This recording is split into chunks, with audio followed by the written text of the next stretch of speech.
ஏதோ ஒரு வருத்தம் உங்களுடைய உள்ளத்தில் இருக்குது. ஒரு பாரம் உங்களை அழுத்தி கொண்டு இருக்கிறாரு. ஒரு கவலை உங்களுடைய உள்ளத்துக்குள்ளே இருக்கிறாரு. இது ஒரு காரியம் உடைய உள்ளத்துக்குள்ளே இருந்து உங்களை வேதனைப்படுத்தி கொண்டே இருக்கிறாரு. ஒரு பாரம் சுமக்கிறவர்களாக காணப்படுகிறீர்கள். உடைய இருதயத்துக்குள்ள இந்த பாரம் அழுத்தி கொண்டே இருக்கிறது. ஒரு பிரச்சனை, ஒரு போராட்டம், ஒரு தேவை, ஒரு நெருக்கம், அது உங்களுடைய சமாதானத்தை பாதிக்கிறது, சந்தோஷத்தை பாதிக்கிறது, உங்களுடைய தூக்கத்தை பாதிக்கிறது. அது உங்களுடைய சரீரத்தில் பாதிப்புகளை உண்டாக்குகிறது, குடும்ப சமாதானத்தை கெடுக்கிறது. அந்த பாரத்தை சுமந்து சுமந்து சுமந்து உங்களுக்குள்ளாகவே நீங்கள் துக்கப்பட்டு கவலைப்பட்டு கொண்டிருக்கிறீங்க. இயேசு உங்களை பார்த்து தான் சொல்லுகிறார், என் மகனே, என் மகளே, வருத்தப்பட்டு பாரம் சுமந்து சுமந்து சுமந்து துக்கத்தில் நீ வாழ்ந்து கொண்டிருக்கிறாயே, என்னிடத்தில் வா, நான் உனக்கு இளைப்பாறுதல் தருவேன் என்று ஆண்டவர் சொல்லுகிறார்.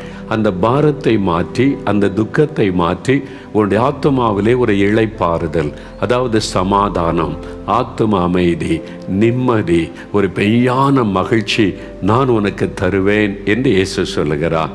எனக்கு அன்பானவர்களே, நீங்கள் நினைக்கலாம் 10 வருஷமாக இந்த பாரத்தை சுமக்கிறேன், 15 வருஷமாக இந்த வேதனை சுமந்து கொண்டிருக்கிறேன், எனக்கு கூட இளைப்பாறுதல் கிடைக்குமா? கட்டாயமாய் கிடைக்கும். இயேசு இந்த உலகத்தில் உலாவின நாட்களில் அந்த ஜனங்களை பார்க்கிறார். திரளான மக்கள் இயேசுவை பின்பற்றினாங்க. அந்த மக்களை பார்த்தபோது அவருடைய உள்ளத்தில் ஒரு சந்தோஷம் வரவில்லை.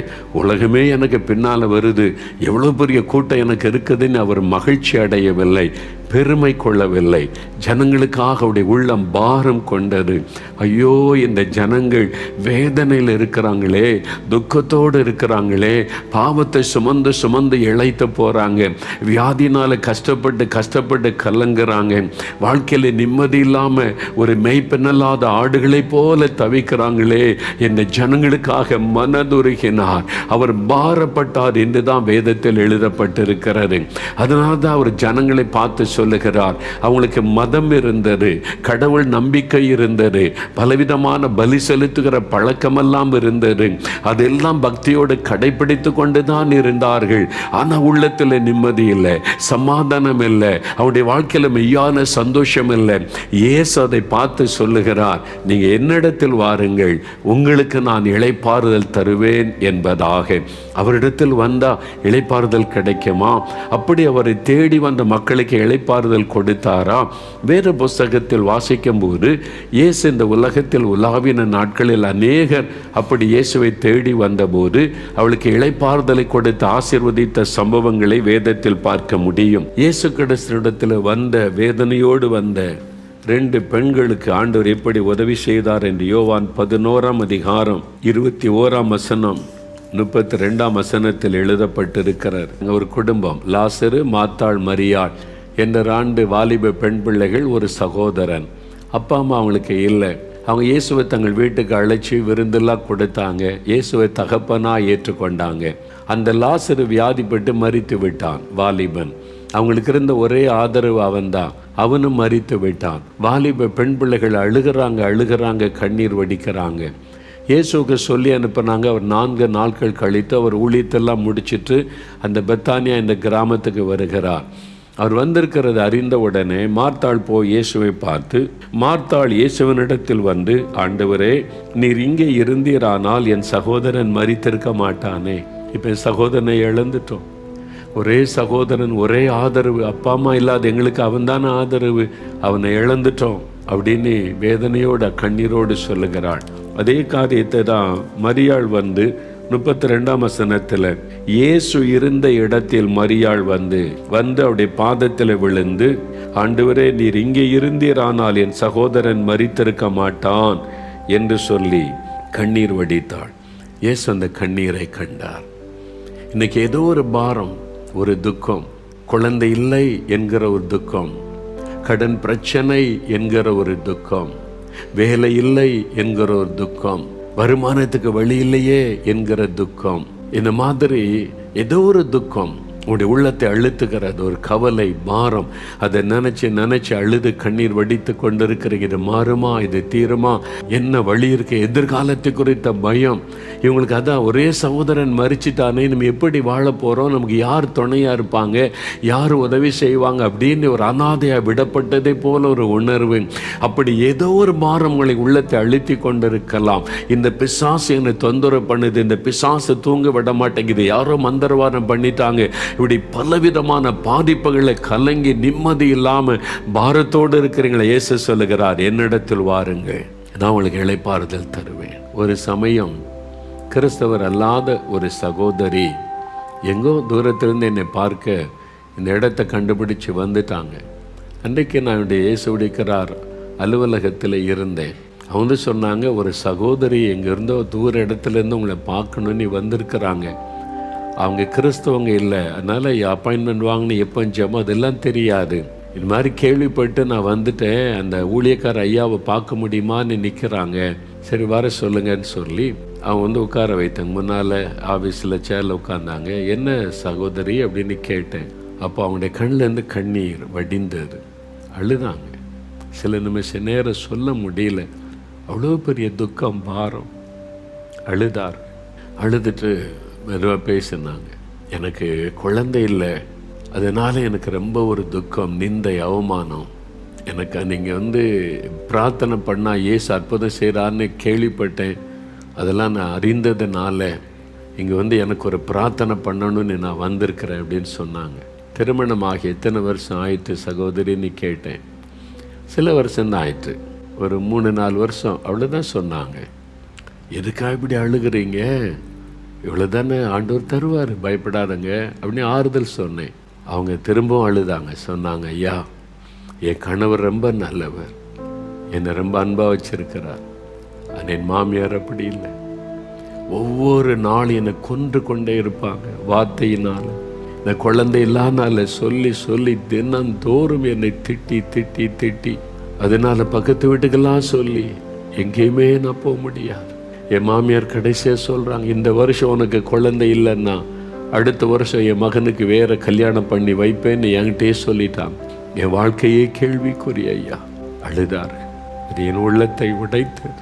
அவங்க வீட்டில் ஒருத்தர் குழந்தை இல்லைன்னா தயவுசெய்த மாமியார்கள் மருமகளை வேதனைப்படுத்தாருங்க, காயப்படுத்தாருங்க, ஆறுதலாக ஜெபம் பண்ணுங்க.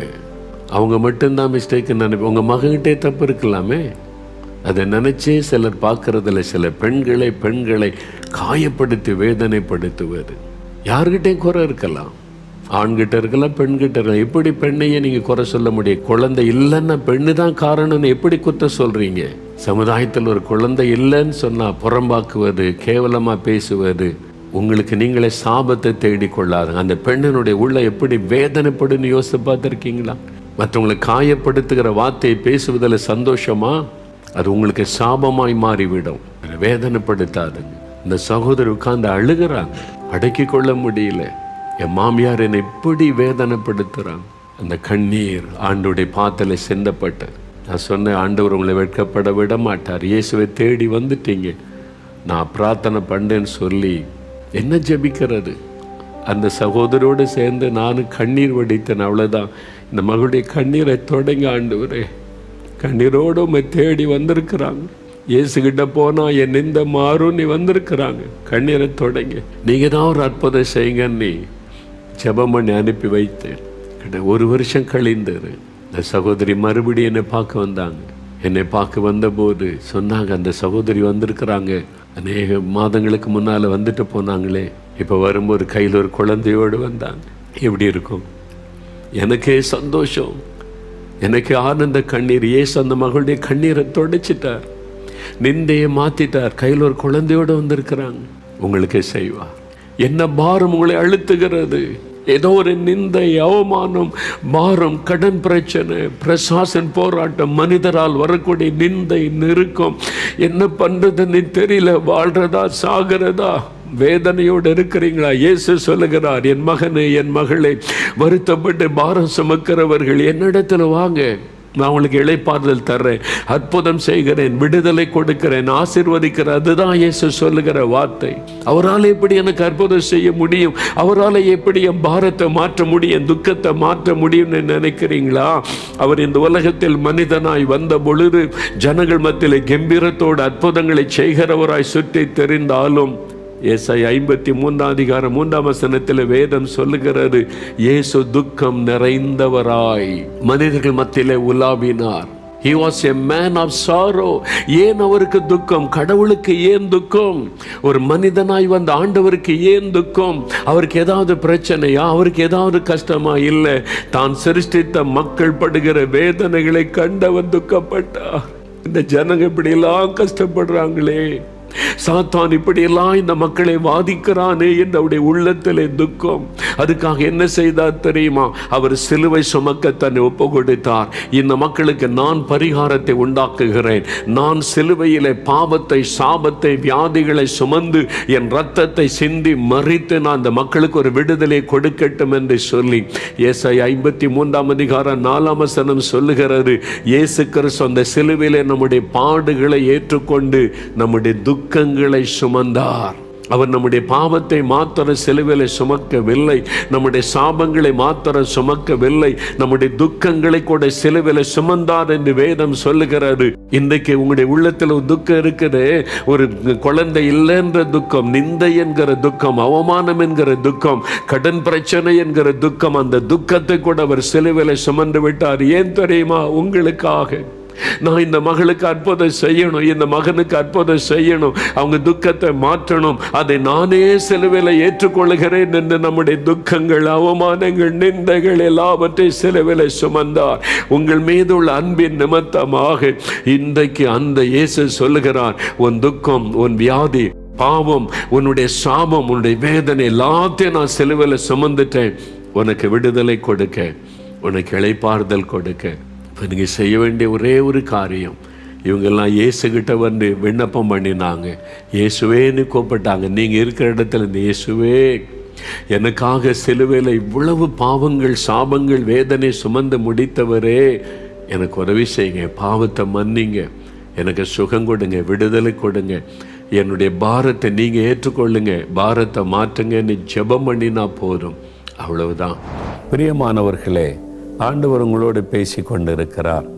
எனக்கு யார் இருக்கிறாங்க, என் துன்பம் பாடுகள் யாருக்கு தெரியுன்னு கலங்குனீங்கல்ல, இயேசு உங்களை காண்கிற ஒரு ஆண்டவர், உடைய கண்ணீரை காண்கிறவர், உபத்திரவத்தை காண்கிறவர், உடைய வேதனைகளை காண்கிறவர். இப்போ அவரை நோக்கி நாம் ஜெபிக்கலாம்.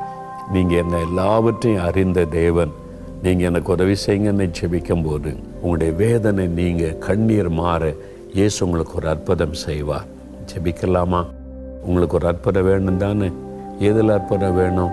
சுகம் வேணும், தேவை சந்திக்கப்படணும், வழி திறக்கப்படணும், கற்பத்தின் கனி வேணும். எந்த அற்புதம் வேணுமோ விசுவாசத்தோடு ஜெபிங்க. அவர் உங்களை விளங்கி கொண்டு அற்புதம் செய்கிற தேவன். நாம் ஜெபிக்கலாம். தகப்பனே, இந்த வார்த்தைகளை கேட்டு என்னோடு இணைந்து ஜெபிக்கிற இந்த சகோதரருக்காக, சகோதரிக்காக, இந்த பிள்ளைகளுக்காக நான் ஜெபிக்கிறேன். அப்பா, நீர் அவளுக்காக மனதுருகுகிற கர்த்தர் அல்லவா? அவருடைய கண்ணீரை காண்கிற தேவன் அல்லவா? அவருடைய உபத்திரவங்களை, பாடுகளை காண்கிற ஆண்டவர் அல்லவா? இன்றைக்கு அவருடைய கண்ணீர் துடைக்கப்படணும், அவருடைய தேவைகள் சந்திக்கப்படணும், அவருடைய நிந்தைகள் நீக்கப்படணும். அதற்காக ஒரு அற்புதத்தை நீர் செய்தே ஆக வேண்டும் என்று நான் ஜெபிக்கிறேன். நசரேயனாகிய இயேசு கிறிஸ்துவின் நாமத்தில் ஒரு அற்புதத்தை இந்த பிள்ளைகளுக்கு செய்யும். சகல வியாதிகளும் இயேசு கிறிஸ்துவின் நாமத்தில் மறைந்து போகட்டும் என்று நான் ஜெபிக்கிறேன். அப்பா, ஆண்டவரே, வியாதி, வேதனை உண்டாக்குற பொருளாத சாத்தானுடைய கிரியைகள் இயேசுவின் நாமத்தில் அழிக்கப்பட்டு போகட்டும். கடன் பிரச்சனை, வறுமை, பண பிரச்சனைக்கு நடுவில் என்ன செய்வதென்று தவிக்கிற பிள்ளைகளுக்கு வானத்தின் பலகணிகளை திறந்து அவருடைய தேவைகளை சந்தியும் ஒரு அற்புதத்தை செய்யும். கற்பத்தின் கனி இல்லாததனால் நிந்தை, நெருக்கத்தில் இருக்கிற மக்களுக்கு இயேசுவின் நாமத்தில் ஒரு அற்புதத்தை செய்து கர்த்தர் மகிழ பண்ணுவீராக. உம்முடைய கரம் ஒரு அற்புதத்தை செய்யட்டும். தடைகள் விலகட்டும், காரியங்கள் வாய்க்கட்டும். இயேசுவின் நாமத்தில் அற்புதம் நடக்கும்படிக்கு செய்யும். இயேசுவின் நாமத்தில் அவள் ஆசீர்வதிக்கப்படட்டும். இன்றைக்கு அவருடைய கண்ணீர் துடைக்கப்படட்டும். அப்பா, இதோ நீர் ஜெபத்தை கேட்டீர், தொடுகிறீர், அற்புதம் செய்து கொண்டு இருக்கிறீர். அதற்காக உமக்கு ஸ்தோத்திரம், ஸ்தோத்திரம். இயேசு கிறிஸ்துவின் நாமத்தில் ஜெபிக்கிறோம் பிதாவே. ஆமென், ஆமென்.